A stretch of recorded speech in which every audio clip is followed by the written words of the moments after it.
Hello everyone, welcome back to my channel. जैसा कि आप सब जानते हैं कि हिस्ट्री मध्य प्रदेश की हिस्ट्री का हमने एक लेक्चर सीरीज़ स्टार्ट की है। उस लेक्चर सीरीज़ की ये जो है दूसरा लेक्चर है। पहला लेक्चर हमने कंप्लीट किया था और उसमें हमने पढ़ा था कि प्राचीन काल में हमने पढ़ा था पुरापाषाण काल, मध्यपाषाण काल, नवपाषाण काल, वैदिक संस्कृति और महाकाव्य काल। ये चीज़ें हमने वहाँ पे कवर की थी। ये हमारा उस सीरीज़ का नेक्स्ट वीडियो है और इसमें हम महाजनपद काल और मौर्य काल से रिलेटेड सारी जो भी इस जानकारियाँ हैं वो इस वीडियो में हम कवर करेंगे। तो इससे पहले कि हम वीडियो को स्टार्ट करें, छोटी सी रिक्वेस्ट है, आप इस चैनल को सब्सक्राइब करें, वीडियो को लाइक करें, शेयर करें और ज़्यादातर लोगों में शेयर करें ताकि ज़्यादा से ज़्यादा लोगों के बीच ये सीरीज़ पहुंच पाए और सबको इस सीरीज़ का फ़ायदा मिल पाए। तो चलिए हम इस वीडियो को स्टार्ट करते हैं। तो हमने जो हमारा लास्ट लेक्चर था उसमें हमने महाकाव्य काल और वैदिक संस्कृति तक हमने मध्य प्रदेश की हिस्ट्री को कवर किया था। नेक्स्ट हम पढ़ेंगे महाजनपद काल। तो इसके अंतर्गत हम देखते हैं कि महाजनपद काल की जानकारी जो है हमको बौद्ध ग्रंथ अगुत्तर निकाय और जैन ग्रंथ भगवती सूत्र से मिलती है और इसमें जो है 16 महाजनपदों का उल्लेख किया गया है और 16 महाजनपदों में से मध्य प्रदेश के अंतर्गत सिर्फ 2 ही जनपद आते थे, जो कि चेदी और अवंती।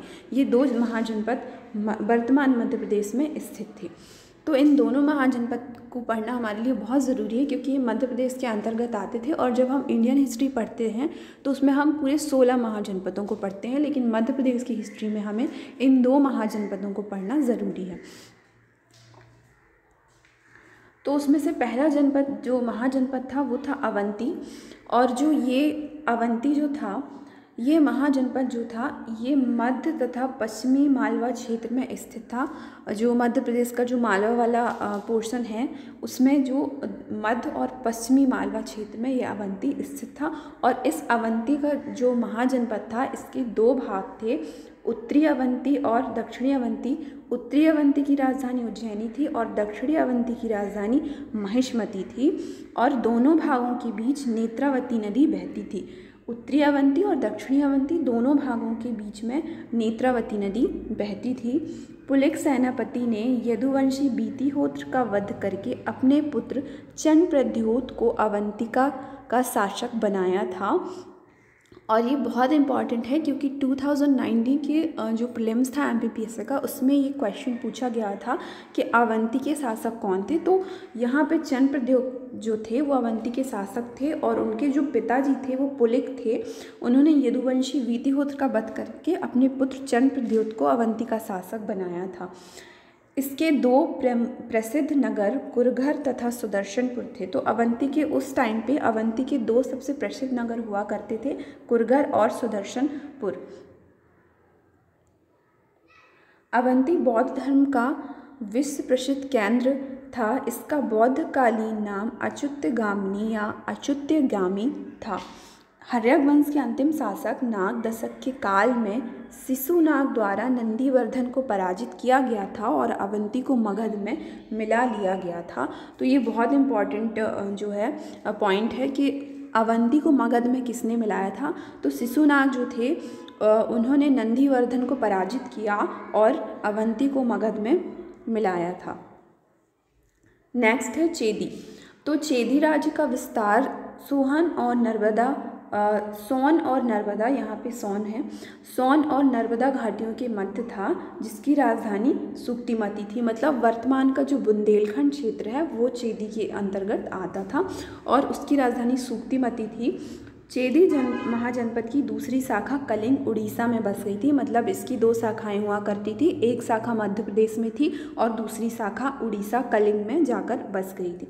कलिंग शाखा का प्रमुख शासक था खारवेल। जो खारवेल था वो जो उड़ीसा वाली शाखा थी कलिंग शाखा, उसका एक प्रमुख शासक था।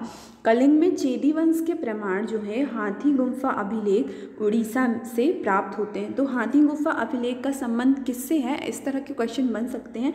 तो हाथी गुम्फा अभिलेख का संबंध जो है चेदी वंश से है। नंद वंश के शासक महापद्मानंद ने चेदी को मगध में मिलाया था। तो जिस तरह हमने देखा कि अवंती को शिशुनाग ने मगध में मिलाया था, उसी प्रकार महापद्मानंद ने चेदी को मगध में मिलाया था।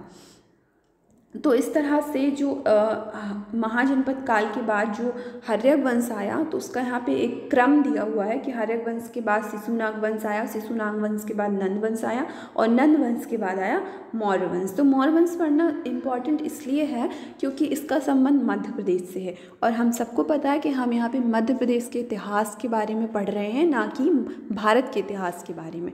तो उस हिसाब से हमें मौर्य वंश पढ़ना होगा। बाकी के वंश जब हम भारतीय इतिहास पढ़ेंगे तब हम इन वंशों को कवर करेंगे। तो फिलहाल हम मौर्य वंश की तरफ बढ़ते हैं। तो मौर्य काल जो है, नंद वंश के अंतिम शासक घनानंद को पराजित करके चंद्रगुप्त मौर्य ने इस साम्राज्य की स्थापना की थी। ये हम सबको पता ही होगा। विशाल मौर्य साम्राज्य के अंतर्गत मध्य प्रदेश भी शामिल था। चाणक्य कौटिल्य मतलब जो चाणक्य थे उन्हीं का नाम कौटिल्य था। तो जो कौटिल्य थे वो चंद्रगुप्त मौर्य के गुरु थे, और इन्हीं की सहायता से चंद्रगुप्त ने नंद शासक को हराया था और मौर्य साम्राज्य की स्थापना की थी। चंद्रगुप्त मौर्य जो थे वो उनका राज्य जो था सौराष्ट्र, मालवा, अवंती भी शामिल था। मतलब जो गुजरात वाला पोर्शन था वो मध्य प्रदेश के अंतर्गत भी आता था। जिस तरह से हम आज देखते हैं मध्य प्रदेश का विस्तार, उस तरह से महाजनपद काल में नहीं हुआ करता था। तो उस समय पे जो चंद्रगुप्त मौर्य का जो शासन था वो सौराष्ट्र से लेकर मालवा तक था, और मालवा में अवंती भी उनके राज्य में शामिल था। सौराष्ट्र जो है वो गुजरात में है। रुद्रदामन की जूनागढ़ अभिलेख के अनुसार गुजरात सौराष्ट्र में चंद्रगुप्त मौर्य का गवर्नर या प्रांतपति पुरुगुप्त शासन करता था। ये क्वेश्चन बन सकता है कि चंद्रगुप्त का गवर्नर गुजरात या सौराष्ट्र में चंद्रगुप्त का गवर्नर कौन था। तो पुरुगुप्त जो थे वो वहाँ पे चंद्रगुप्त के गवर्नर थे।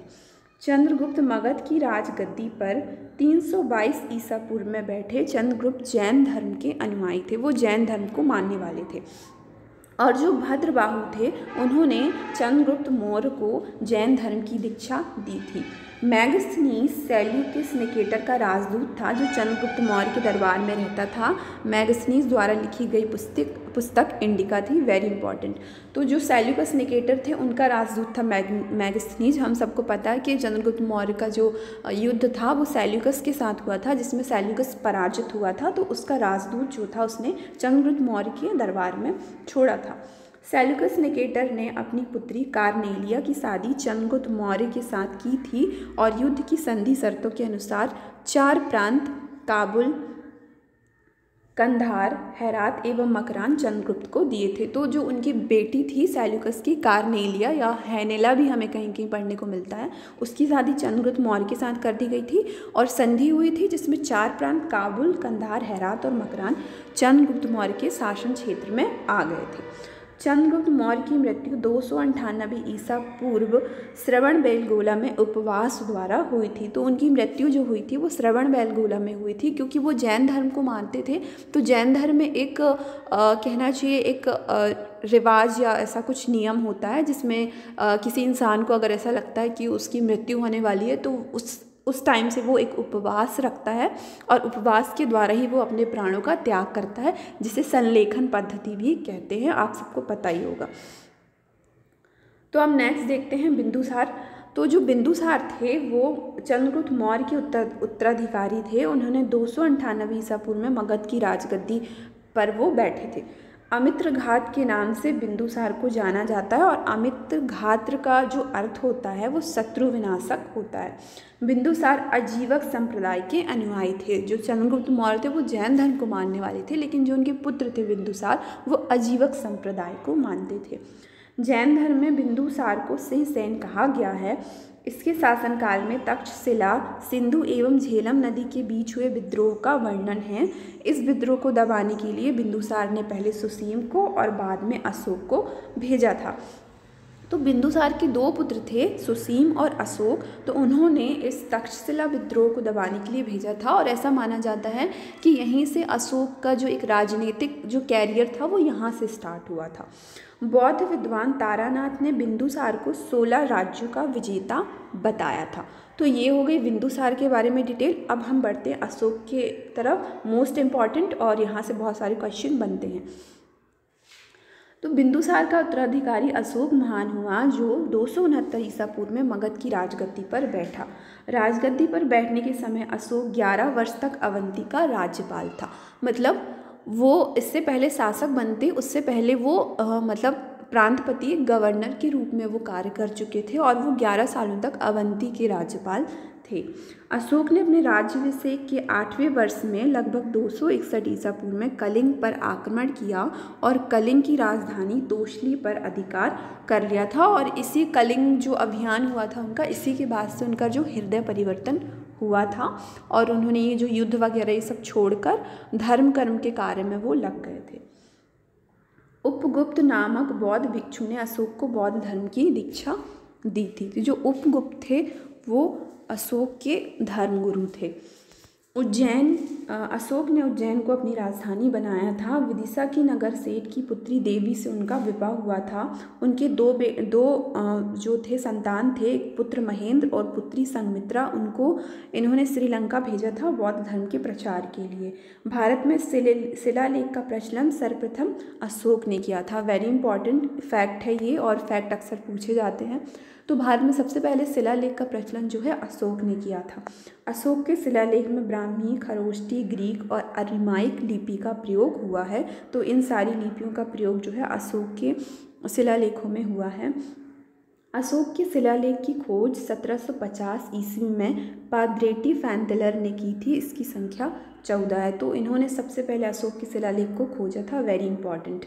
अशोक के शिलालेख पढ़ने में सबसे पहले सफलता 1835 ईस्वी में जेम्स प्रिसेप को हुई थी। तो जो अशोक के शिलालेख हैं उनको सबसे पहले जेम्स प्रिसेप ने पढ़ा था। अशोक द्वारा निर्मित लघु शिलालेख रूपनाथ नाम का लघु शिलालेख जो है वो जबलपुर की सीहोर तहसील में स्थित है। गुजर्रा जो दतिया में स्थित है और इसमें अशोक का नाम देवनाम प्रियदर्शी जो है ये लिखा हुआ है। सारोमारू जो है वो शहडोल में स्थित है। पानगुरारिया लघु शिलालेख ये सीहोर में स्थित है। सांची का जो लघु शिलालेख है वो रायसेन में है। और संगवेद अभिलेख जो है वो सांची में काकना दावाड़ नामक स्थान है, वहाँ पे स्थित है। मौर्यकालीन स्मारक के बारे में हम पढ़ लेते हैं, कौन कौन से स्मारक हैं। तो इसमें जो उज्जैन का बौद्ध स्तूप है, ये जो उन्होंने अपनी पत्नी देवी के लिए बनवाया था, इसमें इसके अवशेष जो है वैश्य टेकरी कानीपुरा नामक टीले के रूप में विद्यमान हैं। सांची का स्तूप जो कि रायसेन में और शासकों द्वारा दान देकर ये बनवाया गया था। सांची का महास्तूप जो 3री शताब्दी में ईंटों से निर्माण कराया, इसमें जो महामोदगलायन और सारिपुत्र इनकी अस्थियां रखी हुई हैं। ये जो महात्मा बुद्ध थे उनके ये शिष्य थे और इनकी अस्थियां इस जो स्मारक है इसमें रखी हुई हैं। तो यहाँ पे कुछ इम्पोर्टेंट नोट है कि जनरल टेलर ने 1818 में सांची स्तूप की खोज की थी और जॉन मार्शल ने 1912 से 1920 ईस्वी के मध्य इन स्तूपों का पुनरुद्धार करवाया था। सतधारा स्तूप कनिंगम ने 1853 ईस्वी के आसपास इस स्थान की खोज की। इसमें अब तक 40 स्तूप और 17 विहार हैं। तो ये जो फैक्ट हैं ये बहुत इम्पॉर्टेंट हैं, ये याद रखने की ज़रूरत है क्योंकि फैक्ट अक्सर हम पूछे जाते हैं प्रीलिम्स में। अब आगे देखते हैं अंधेर की स्तूप। तो स्तूप क्रमांक 2 के उत्खनन से कनिंगम को यह स्तूप प्राप्त हुए हैं और इसमें जो गौती पुत्र हैं उनके शिष्य वादी पुत्र के अस्थि के अवशेष प्राप्त हुए हैं। सोनारी स्तूप जो है, सोनारी स्तूप के उत्खनन से कनिंगम को अस्थि मंजूषा में संरक्षित अस्थि का छोटा सा भाग मिला है जो संभवतः महात्मा बुद्ध का दांत जो है ऐसा माना जाता है। तो ये बहुत इंपॉर्टेंट है, इसको भी याद रखने की आवश्यकता है। बरहुत का स्तूप, इसकी खोज 1875 में कनिंगम ने की थी। देउरकोटहर के स्तूप जो कि रीवा जिले के थ्योतर तहसील के अंतर्गत स्थित है। तुमेन के स्तूप, ये जो है तुमेन जिला गुना, विदिशा और मथुरा को जोड़ने वाले मार्ग पर स्थित है। ये जो स्तूप जितने भी दिए हैं बहुत इंपॉर्टेंट है, ये अक्सर पूछे जाते हैं और पूछे भी गए हैं कुछ एग्ज़ाम में। महेश्वर एवं नावदा टोली, ये नर्मदा के उत्तरी और दक्षिणी तटों खरगोन जिले में स्थित है। कसराबाद के स्तूप, खरगोन जिले से 11 स्तूप की प्राप्ति हुई है, तो इन्हें कसराबाद की स्तूप कहा जाता है जो कि खरगोन जिले में। मौर्यकालीन के अंतिम चरण में मध्य प्रदेश के 7 महाजनपदों का उल्लेख होता है, जिसमें से त्रिपुरी, एरण, महिष्मती, विदिशा, उज्जैन, पद्मावती और भागिल आदि हैं। हमने जैसा कि पढ़ा कि 16 महाजनपद थे, जिसमें से 2 जो थे अवंती और चेदी, उनकी जानकारी मिलती। तो वो बौद्ध ग्रंथ और अगुत्तर निकाय जो है वहाँ से हमें इन 2 जनपद की जानकारी मिलती है कि ये मध्य प्रदेश के भाग थे। लेकिन मौर्य काल के अंतिम चरण में लगभग 7 महाजनपद जो हैं उनके बारे में उल्लेख मिलता है। उनको पहचाना गया कि ये 7 महाजनपद थे जो मध्य प्रदेश में स्थित थे, जो इस तरह हैं: त्रिपुरी, एरण, महिष्मती आदि।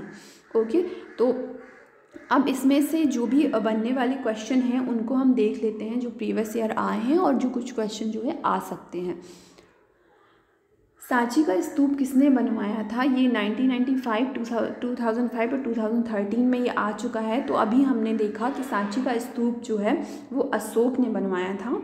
अभिलेखों में किस शासक का उल्लेख प्रियदर्शी देवनाम प्रिय के रूप में किया जाता है? 2015 में ये पूछा गया था। तो अभी हमने जस्ट देखा कि जो गुजर्रा अभिलेख है हमने यहाँ पे देखा था, जिसमें अशोक का नाम जो है वो देवनाम प्रियदर्शी जो है लिखा गया है। ये है, तो दतिया में स्थित है और अशोक का नाम इसमें देवनाम प्रियदर्शी लिखा हुआ है।